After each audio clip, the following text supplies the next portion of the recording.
क्या कर रही हैं आप? मैं तुम्हारी और जुल्फ़िकार शाह की जिंदगी बर्बाद कर दूं। हाय एवरीवन, मैं हूं Hina and welcome back to my channel. अब मैं बात करने वाली हूँ इस वक्त इश्क में तेरे सदके के लास्ट एपिसोड की, जो कि कल ऑन एयर हुआ था। उसके प्रोमो के बारे में बात करने लगी हूँ।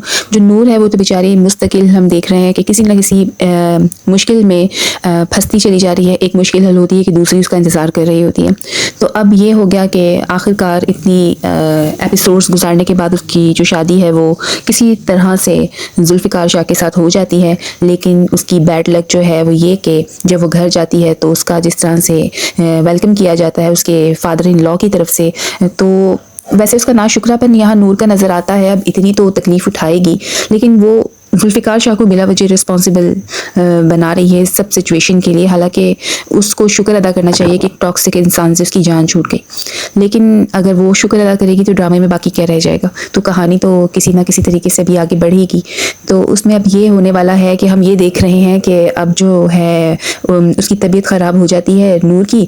तो उसके जो फादर इन लॉ है, जब उसे ये बात पता चलती है कि नूर बेहोश हो गई है बुखार की वजह से और उनके फैमिली डॉक्टर को बुलाया गया है, तो मुझे जो लग रहा है वो ये लग रहा है कि वो रिपोर्ट्स गलत बनवा लेगा कि उसकी प्रेगनेंसी पॉजिटिव होगी, जिसे देखकर जो है वो जुल्फ़िकार शाह और बाकी सब हैरान रह जाएंगे कि ये कैसे पॉसिबल है। मतलब वो नूर के किरदार पर बात आ जाएगी।